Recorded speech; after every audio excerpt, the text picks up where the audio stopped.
This is a Numatic PPR370, a commercial modern redesign of a very classic vacuum cleaner. This one, the owner every press, the owner is complaining of reduced performance, and well, it looks quite clean. So somewhere there must be a smoking gun. Let us have a look at this machine, see how well it works, and try and find a problem that we can fix. Let's have a look.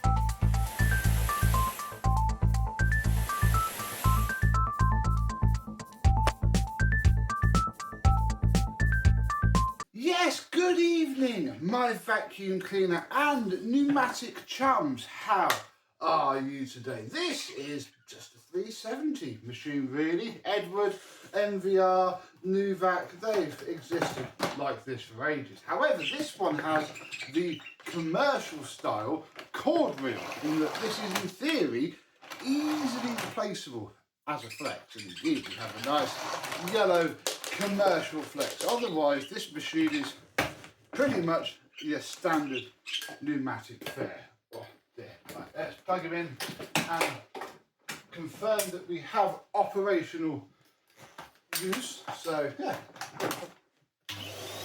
turn him on. He works okay. Right there. Yeah, you've got.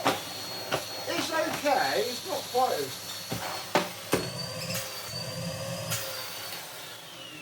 Really, it seems okay, perhaps not quite sharp, but again, this is only a 620 watt motor, so you know, never going to be that powerful, but seems okay. Let us take some measurements of things. First, we shall check the Waterlift with our gauge. 100 is normally what these get. Oh well, 80. Yeah. Okay.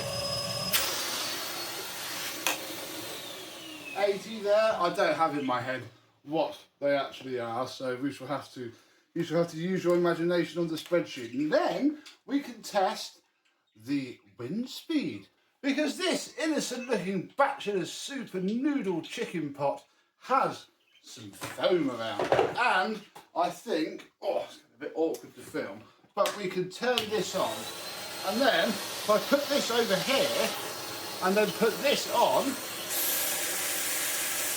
we can see that's doing 12.7 miles an hour, 14. Yeah, still not quite right. There we go.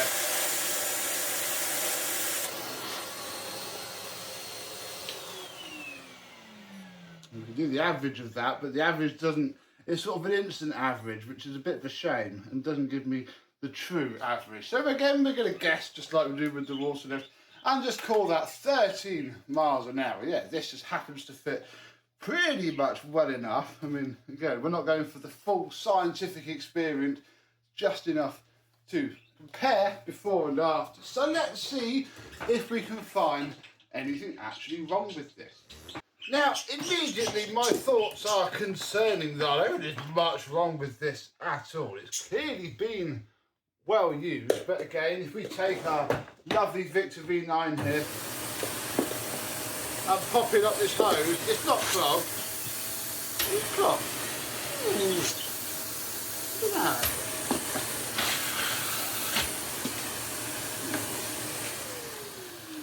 And part of me can feel a little bit of restriction in the hose. If I look around here as well, all of the tools are just full of plaster dust and yuck, and I mean, we have all of our tools. Gosh, the modern tools that Numatic give are absolutely disgusting. That is like the cheap tools that you would get from places, and yeah, they're all there. It's all good. So, what is underneath the lid? Well, this bit's spotless, really. That's nothing too wrong with that at all. Inside of here is also not that bad, and there's even a bag fitted. It's even the right size bag as well. It is a 2BH bag, so I think whatever's wrong with it might be in the hose. even then, it's doubtful. I think I'm just going to vacuum off this filter. I want to keep that bag because that's, you know, the right size bag, and I don't want to be putting a smaller one in than it has. We might do, but I think for now we're just going to clean everything up a little bit. It's not filthy, although look at that, look, he's dribbling. And then we'll put him back together and see if there's any improvement.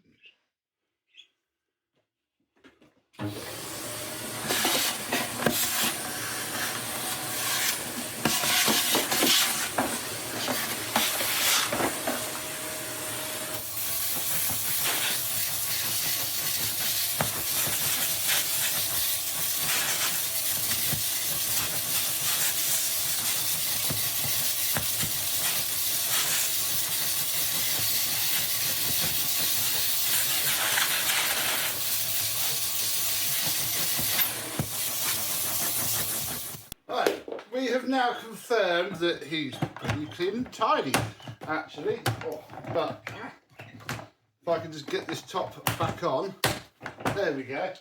Oh, turn the power on. Yeah, I think it's this hose, actually. But it's still got some airflow. If I take this hose, oh, yeah. Ooh.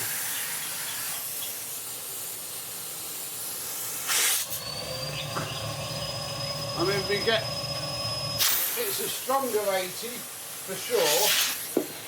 We'll do the wind measurements in a minute, but yeah, there is something up this hose. Oh, there, yeah. There is something up this hose. Let's see if we can fix this the violent way. If we just take off this hose, put this hose on. Now, what we're going to do is turn it back on. I'm just going to stand on it. Oh, there we go. Hear that? It's already...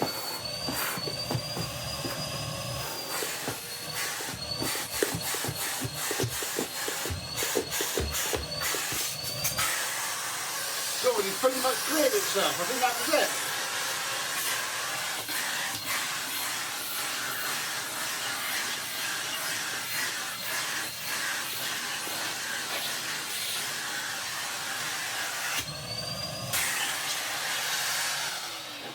I think his only real problem was he's been using something wet and horrible, and then it's dried in the hose because, yeah, the floor head's pretty grim as well. That's probably quite an easy fix. Let's go charge you 20 quid and say, there you go, man, you're all good and we can have a nice video. But if we're going to have a nice video, we need to have a look at this machine's only differentiating feature, the removable cable. Okay, so from what I have read, this is to make it easy for you to change the cable out in the field. Presumably because they use such cheap and nasty cable nowadays that you need to do it much more frequently than you used to. Then there is one screw here, which seems captive, so this is all coming up with it. Yeah, there we go, look, and then I think this bit comes out. The whole, this end bit should pop out as well, because here is where our cable plugs in.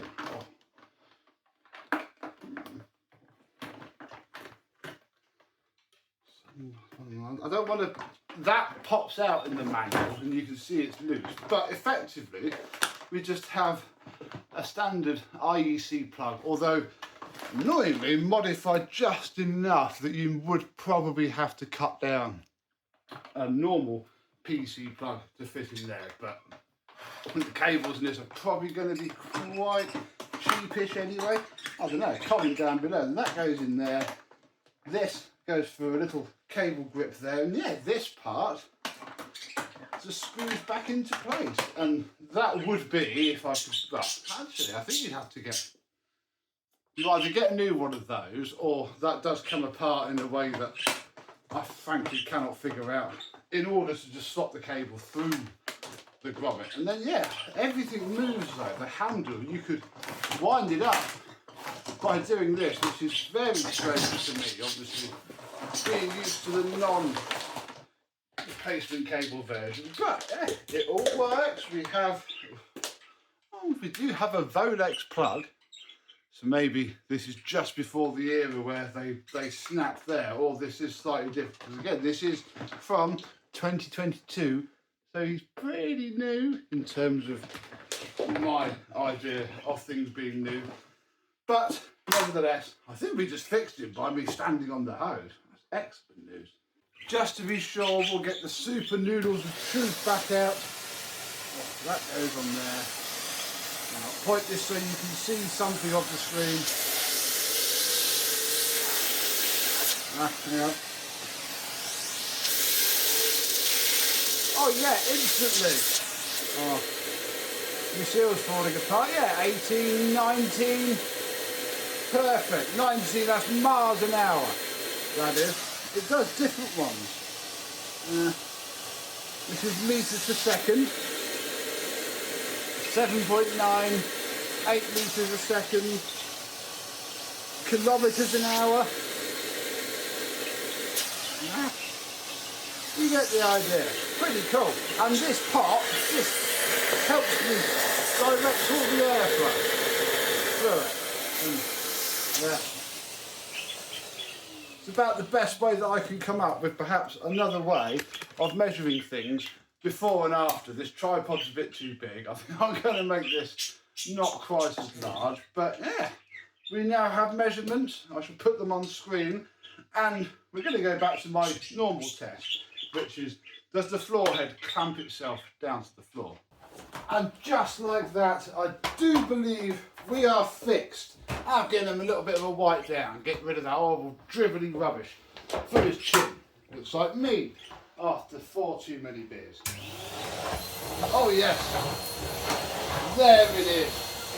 I mean, it's not a nice experience because it has this floor head, but I mean, it's now moving itself down very nicely indeed. Rolls around. Yeah. Marvellous. Put the brushes down, move you over to the hard floor. Yeah. Feel the air rushing in. That's what you want to do.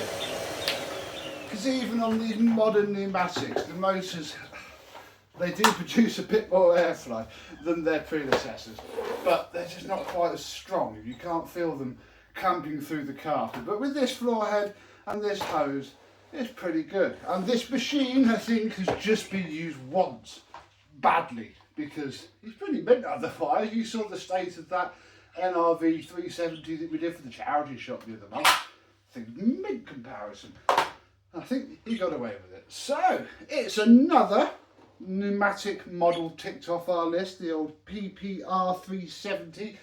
But again, it's just your average 370 with a cable that's mildly easier but probably more expensive to replace than just replacing the flex in a normal reel. You don't have to chop it out, do you? But that's just me, I guess, when you're not allowed to do that and you can order this for 40 quid from Numatic, you can just fit it yourself without being qualified, and I guess that is the reason. But I guess you could wind it up like that, but you still do get the old style knob. It's very strange, but another variant done. So do you have a PPR machine? If so, what do you think of it? But this one can go back to its owner and carry on earning him lots of money, and hopefully we will not have to see him again for such a simple little issue. But it could have been something exciting, and this video could have been something else, but we still got to see an interesting pneumatic. So thank you very much for watching. I hope you have enjoyed, and I and some other nimble pneumatic will see you soon. Bye bye.